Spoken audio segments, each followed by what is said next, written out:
Hi, welcome to HowCookingWorks.com. Today we're going to talk about kitchen essentials. Previously we talked about the 4 fundamentals. Something equally important is to understand the tools we're using in the kitchen. Often we need to know which tool to use. For example, if you're to cut down a tree, you could use a hammer. It would take a long time, but the job will get done. The question is this the right tool for the job? Probably not. The same rule applies for the kitchen. Today's goal is to familiarize yourself with the different tools in the kitchen. There are many tools out there and it can get confusing at times. Second is learn how to use the right tool for the right job.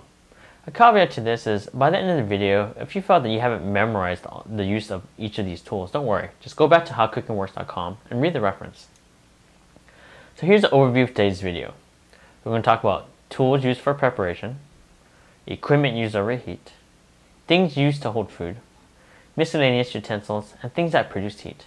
If you notice, everything here is preparation and heat centric, 2 of the fundamentals we discussed in the first video. So the first tool we're going to discuss is a knife. So in order to use a knife, you need a cutting board. So here we have a cutting board. This cutting board here is ridged, so it's easy to catch liquid when you cut meats and some vegetables. The first essential thing you need is a chef knife. This is a 12-inch chef knife. You use this to cut, right? So cut and slice. The other thing you can use it for is also to smash things. So if you had some garlic and you want to peel it, you would put the knife on it, smash it, and you can peel the garlic a lot easier. The next thing is a 4-inch paring knife. This is to use a lot of the small jobs around the kitchen. So if you want to dice garlic or shallots, this is the job for you. Think of it as a small chef's knife. The next thing is a wide slice peeler. I like wide slice peelers because these hold a little more ergonomically in my hand than the traditional peelers. So you can peel carrots, potatoes, vegetables, anything of that sort. The next thing is a sharp knife sharpener.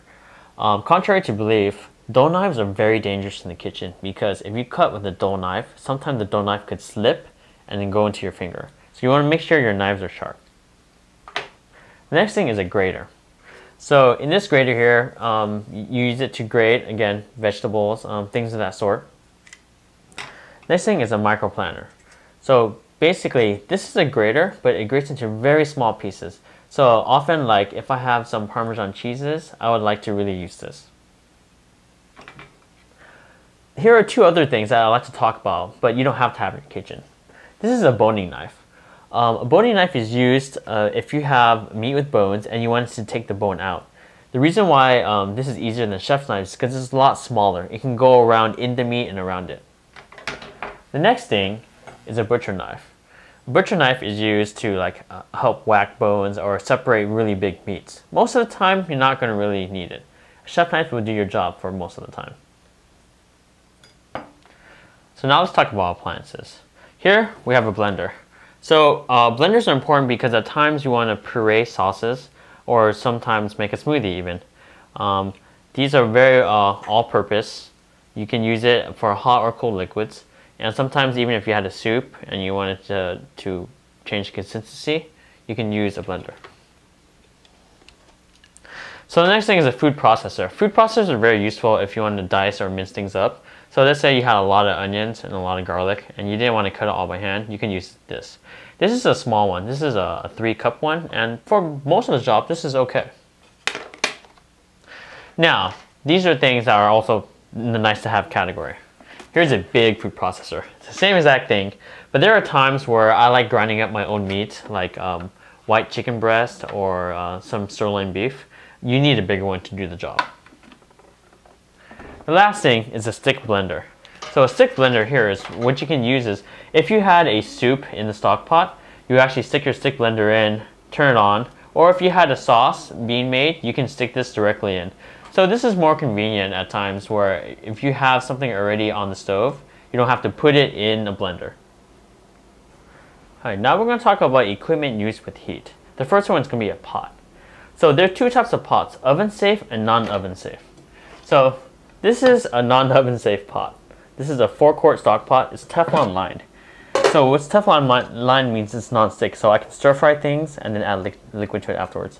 The important thing to note is these handles are plastic. If I put it in the oven, they're going to melt. So why would you care? there are times a recipe calls for cooking on the stove, then put it in the oven. So just note that if that requires it, make sure you have a oven-safe pot. The next thing I'll talk about is a cast iron pot. So what's the difference between cast iron and Teflon? Cast iron is a lot heavier and it retains heat a lot more evenly.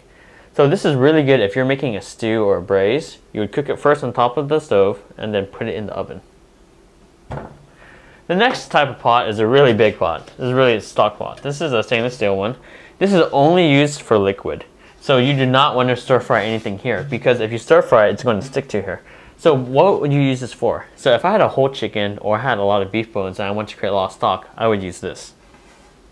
So most of the time, the only pot you really need for the time being is a stock pot here. Not too many recipes call for a Dutch oven, but later on if you see that one calls for it, then pick up a cast iron pot or pick up an oven safe pot. Now we're going to talk about saucepans. I usually have two saucepans in my kitchen. A small saucepan and a medium saucepan. So these are Teflon lined. Basically what that means, again, this is non-stick. I'm not really a big fan of stainless steel saucepans. I find it to be difficult to work with. So what you can do here, sometimes you can even do like a short like stir fry in here if you're cooking something really small, or if you want to create a sauce. This is really good for sauces. But think about it, it's just like a stock pot but smaller. Same material, same construction, but just smaller. It has a handle. Now we're going to talk about pans. There are two important things to note about a pan. One is its material and its edge. So the material here is Teflon, which is non-stick. So what's nice about this is you can do small things like pancakes, omelets, but the thing here is this has a flared edge. What that means is it's easier for a spatula to come in and it's easier for food to move around. Next thing I have here is a large Teflon pan.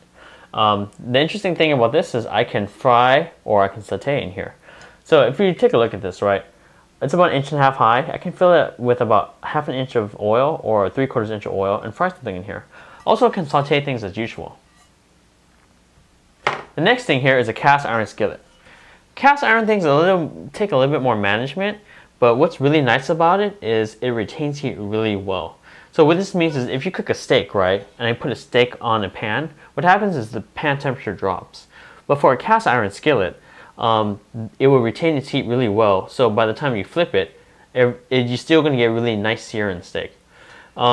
If you don't find yourself cooking like steaks or things like that, then sticking with a regular pan like this is okay. The last pan, which is an interesting one, is called a saute pan.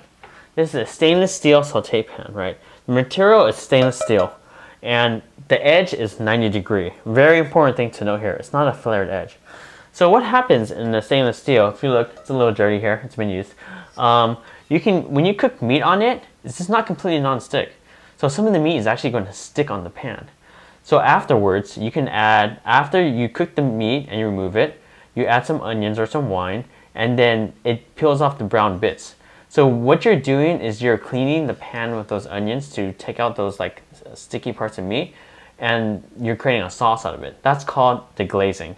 So for these other pans, if you have a Teflon pan, you can't deglaze because it's non-stick. The second thing that's important is to notice is the 90-degree edge.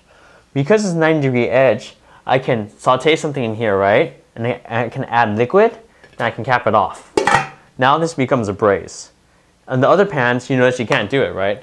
This is a slightly flared edge. It's too small. This is way too small. So the thing here is stainless steel has special properties. But for the time being, I would say just start off with these two. These are the most important. And later on, you can move on to a cast iron skillet and stainless steel saute pan. Now we're going to talk about something special, a wok. What you would want to look for a wok is a flat edge wok most of the time.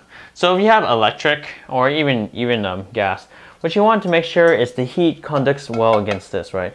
So if you had an electric grill, what's going to happen is the heat's going to conduct like this, right? If you had fire, it's going to go like this.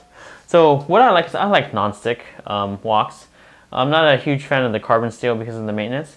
And woks are really nice because they can get really hot really fast, and you can stir fry some quick meals out of it. The key thing here is you cut your meat really small and your stir fry should be done in like less than 5 minutes. Really nice thing to have.